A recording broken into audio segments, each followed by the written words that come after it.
नमस्कार दोस्तों, आज की इस वीडियो में हम बात करने वाले हैं बिहार इलेक्शन 2025 को लेकर के। जिस तरह से आपने देखा कि एनडीए को 200 प्लस सीटें आई और महागठबंधन को सिर्फ और सिर्फ, जिसमें से आरजेडी को सबसे ज़्यादा 25 सीटें और कांग्रेस को 6 सीटें आई, और एक मुकेश सहनी उनका खाता भी नहीं खुला, और एक जन स्वराज नई पार्टी आई थी उसका भी खाता नहीं खुल पाया। तो सबसे पहले हम इस वीडियो में बात करेंगे जन स्वराज को लेकर के और उसके संस्थापक प्रशांत किशोर को लेकर के, जिन्हें सब लोग पीके भी कहते हैं। तो सबसे पहले हम बात कर लेते हैं प्रशांत किशोर को लेकर के कि आखिरकार वो राजनीति में कैसे और बिहार इलेक्शन में कैसे घुस गए। तो प्रशांत किशोर की राजनीतिक करियर की शुरुआत होती है संयुक्त राष्ट्र से सन 2011 में, और उसके बाद वहाँ से वो आ जाते हैं भारत 2012 में, और नरेंद्र मोदी के साथ मिल करके अहम भूमिका निभाते हैं राजनीति में और नरेंद्र मोदी को काफ़ी सफलताएं दिलाते हैं। उसके बाद बात आती है सन 2014 का लोकसभा इलेक्शन, जिस टाइम नरेंद्र मोदी प्रधानमंत्री बने थे। 14 लोकसभा चुनाव के बाद प्रशांत किशोर ने अपनी एक कंपनी बनाई जिसका नाम था PAC। उसके बाद प्रशांत किशोर इतनी तेजी से आगे बढ़े कि उन्होंने बिहार में नीतीश कुमार को, और पश्चिम बंगाल से ममता बनर्जी को, पंजाब से कांग्रेस को और आंध्र प्रदेश से जगनमोहन रेड्डी को। बात कहा जाता है कि Prashant Kishor door to door जाकर कैंपेन करते हैं और हर राज्य के लिए अलग रणनीति तैयार करते हैं और उस राज्य में उस पार्टी को जिताने के लिए काफ़ी प्रयास करते हैं। प्रशांत किशोर रणनीति बनाते बनाते अपनी खुद की पार्टी बनाते हैं जिसका नाम था जन स्वराज, और वो सोचे कि हम भी बिहार इलेक्शन 2025 में अपनी दांव आजमाते हैं, और एक भी सीट वो नहीं जीत पाए। तो दोस्तों, राजनीति में नाम बड़ा होना और वोट लेना दोनों अलग चीज़ है। दूसरों के लिए रणनीति बनाना और खुद जमीन पर उतर करके वोट मांगना बहुत ही बड़ी बात होती है, क्योंकि आप नई अभी आए हैं और एक जो पार्टी पहले से है वो उसका प्रचार बहुत ज़्यादा है और आपका अभी थोड़ा बहुत नहीं है। तो दूसरों के लिए रणनीति बनाना और खुद के लिए वोट मांगना, दोनों में काफ़ी फर्क होता है। तो प्रशांत किशोर को उतना तो कहीं भी सीट नहीं मिला और ये बुरी तरह से हार गए, इनका खाता भी नहीं खुला। लेकिन प्रशांत किशोर का जो विचार था वो काफ़ी सही था स्टूडेंट को लेकर के, जो कि बिहार BPSC प्रोटेस्ट हुआ था, वहाँ पर प्रशांत किशोर गांधी मैदान में अनशन पर भी बैठे, लेकिन उन्होंने एक भी सीट नहीं जीत पाए। इसके लिए दुख तो होता है कि जो इंसान हमारे लिए खड़ा था BPSC प्रोटेस्ट आंदोलन में और वो एक भी सीट नहीं जीत पाता है, दुख तो होता है इस बात को लेकर के कि प्रशांत किशोर कम से कम 4 या 5 सीट तो भाई डिजर्व करते ही थे, जिस तरह से युवाओं को सपोर्ट करते थे। तो ये थे प्रशांत किशोर के बारे में थोड़ी बहुत बातें। अब बात प्रशांत किशोर के बाद हम बात करते हैं अब निर्दलीय कैंडिडेट 2-3 थे। एक थे विपिन सर महानार विधानसभा क्षेत्र से, और एक थे दिलीप कुमार बहादुरपुर विधानसभा क्षेत्र से, और एक प्रोफेसर KC सिन्हा पटना के कोई विधानसभा क्षेत्र से, कुमरार से थे, मैं याद नहीं आ रहा अभी, वो थे। मतलब इन लोगों का जीतना चाहता, लेकिन ये लोग जीते नहीं, कोई नहीं जीत पाए। बिहार में लोगों को पढ़े लिखे लोग पसंद ही नहीं आते हैं, इसीलिए तो विपिन सर जो कि मैथ के अच्छे टीचर हैं वो हार गए। प्रोफेसर KC सिन्हा, उनको भी लोगों ने हरा दिया। वो तो KC सिन्हा हम लोग मैथ की किताब भी पढ़े, प्रोफेसर रहे, उनको भी लोगों ने हरा दिया। और एक दिलीप कुमार बहादुरपुर विधानसभा क्षेत्र से थे, उनको भी लोगों ने हरा दिया। दुख होता है कि ऐसे ऐसे लोग हार जाता है, खास करके विपिन सर के बारे में, जो कि इतना अच्छा कर रहे थे अपने एरिया में। अभी वो फिलहाल मुखिया जी हैं अपने सलाह पंचायत, वो हार गए। दुख होता है इस बात को लेकर कि वहाँ की जनता उनको नकार दी और उमेश कुशवाहा को वोट दी। किस मुद्दा पे वहाँ के लोगों ने वोट दिया है तो सोच से परे है। शायद नीतीश कुमार का 10,000 वहाँ पे काम कर गया, सभी जगह नीतीश कुमार वाला 10,000 काम कर रहा है। दुख होता है विपिन सर के लिए कि काश वो चुनाव जीत जाते हैं।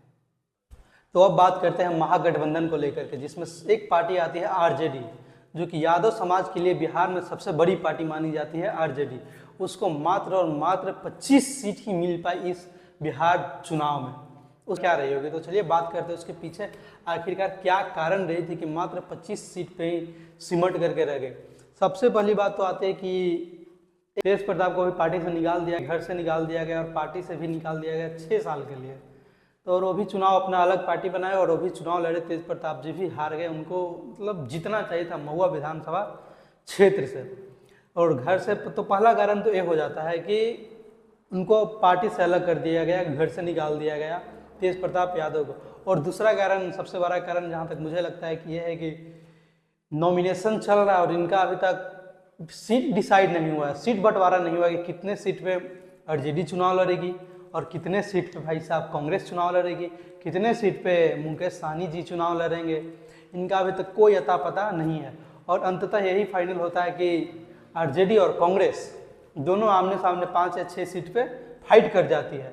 तो भाई आमने सामने जब फाइट करोगे तो हार तो होना ही और तीसरे को फायदा होगा ही। ये लोग आमने सामने आपस में चुनाव लड़ते हैं और बोलते हैं कि भाई हम बिहार का भला करेंगे, खुद का तो भला हुआ नहीं और बिहार का भला करने की बात कर रहे थे आमने सामने चुनाव लड़ करके। तो अगला कारण ये हो सकता है कि भाई साहब, मतलब हर बार बोला जाता है जंगल राज जंगल राज, खैर जंगल राज तो था, लेकिन लालू जी का एक काम मुझे बहुत ही अच्छा लगता है कि वो जो नीच कास्ट था, लोअर कास्ट जिसको बोलते हैं, उनको उसको ऊपर उठाने में लालू जी ने काफ़ी हेल्प किया था अपने टाइम में। एक लालू जी का बहुत ही बड़ा बढ़िया काम था, जिसको स्वर्ण लोग, नीच जात को लोग समझते नहीं थे, चलने नहीं देते थे, लालू जी ने उसे ही भूरा बाल कहा था। एक काम लालू जी का सबसे बढ़िया था।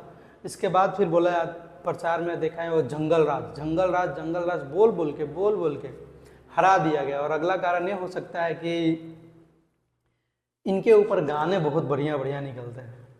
मारा सिक्सर के 6 गोली छाती मेरे ये वाला, फिर आवे दे भैया के सरकार उठा ले घर में से। और ये वो गाना तो इनका बहुत ही बड़का हमको लगता है कि फेमस है। आवे दे भैया के शासन में कट्टा दिखाओ कपारे में। अगर इस तरह के गाना निकलेगा तो भाई कोई कपार में थोड़ी ना गोली खाएगा, जाके चुपचाप एनडीए को वोट काहे नहीं देगा। इस तरह के गाना निकलता है। और एक है कि आरजेडी का माल ही आरे, मतलब इस तरह का गाना निकलेगा भाई तो हारना तो निश्चित ही है ना। सबसे पहले आरजेडी को चाहिए कि इन लोगों पे बैन करे जो कि जाति सूचक गाना चलाते हैं आरजेडी के खिलाफ। इस तरह पे इनको बैन करना चाहिए। कोई भी जाति का गाना चलता है, तो कुशवाहा का चले या पासवान जी का चले, किसी भी पार्टी का गाना चले, इन सब पार्टियों को चाहिए कि गाने को बैन करे। लेकिन आरजेडी में तनिक गाना बढ़िया चल जाता है, इसलिए हार का सामना इनको करना पड़ा। और जाते जाते आरजेडी का एक और गाना याद आता है कि इनका गाना है भाई साहब की, आरजेडी के नाम लिखवा लेंगे ढोरिया पे हो जाए तू मशहूर। मतलब गाना देख रहे हैं, गाना बवाल है मतलब एकदम। तो ये था आरजेडी के बारे में। अब इसको यहाँ पे एंड करते हैं और अब बात करते हैं एनडीए को लेकर के कि आखिरकार जीत कैसे गई इतना बड़का सीट भाई। मतलब 200 प्लस सीट आरजेडी यहाँ पे जीत जाती है, सॉरी एनडीए 200 प्लस सीट जीत जाती है। तो जीतने के पीछे का रीज़न सबसे पहला तो भाई साहब है बिहार में है नीतीश कुमार। और नीतीश कुमार महिलाओं को तो देखिए रहे हैं कि 35% सबसे पहला आरक्षण। तो जितना भी नया वोटर्स लेडीज महिला में हुई है या लड़की में हुई है, टोटल का टोटल वोट तो पड़ा होगा भाई नीतीश कुमार के ही हो। है कि 35% आरक्षण थोड़ा बहुत कम थोड़ी होता है। उसके बाद आता है जीविका दीदी, जिनको ये लोग 10,000 रुपया दिए, जो कि आचार संहिता में तो दिया नहीं जाता, लेकिन इनका कहना है कि भाई हम बिजनेस करने के लिए दिए। 10,000 में न जाने कि कौन सा बिजनेस हुआ, अब कौन सा बिजनेस होगा, आगे भी देने का वादा है। 10,000 बहुत ज़्यादा फायदा किया है। और जो है हर बार जंगल राज कह के आरजेडी को नीचे गिरा दिया। और प्रधानमंत्री नरेंद्र मोदी आते हैं बिहार में, कहते हैं कि पहले मिलता था अरवा चावल, अब मिलता है उसना चावल, हम बिहार वालों के लिए ये रखे। तो बिहार में कुछ ही चाहिए लोग के, कुछ चाहिए नहीं ना। शिक्षा से कोई मतलब थोड़ी था। अगर शिक्षा से मतलब रहता तो तेजस्वी यादव को वोट दिए रहते।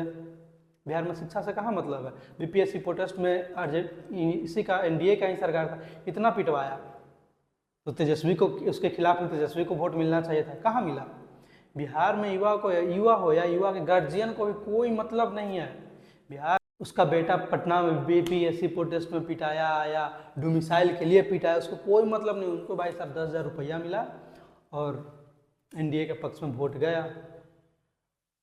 यही सब बात हो सकता है। और इस तरह से एनडीए यहाँ पे 200 प्लस सीटों से जीत जाती है। इसके पीछे केंद्र में सरकार है नरेंद्र मोदी जी का, वो भी बिहार में तबातोड़ रैलियाँ किए। हमारे पालीगंज में ही है, पालीगंज में ही आए भाई साहब, यहाँ पे अमित शाह आ गए, मनोज तिवारी आ गए, और एक कौन लोजपा शायद एलजीपीआर चिराग पासवान जी भी रोड शो किए। ये लोग बड़े बड़े नेता लोग आ गए, लेकिन यहाँ से तो खैर एलजेपी का हार हो गया और यहाँ से जीते हमारे पालीगंज एरिया से संदीप सौरभ। तो ये थी चुनाव के कुछ महत्वपूर्ण बातें। वीडियो को यहीं पे समाप्त करते हैं और मिलते हैं फिर अगले वीडियो में। लेकिन जाते जाते एक बात और बोलना चाहेंगे कि प्रशांत किशोर एक बात बोले थे, 25 सीट से ज़्यादा अगर जदयू के आते तो हम राजनीति छोड़ देंगे। उसके बाद से हम प्रशांत किशोर को देखे नहीं हैं।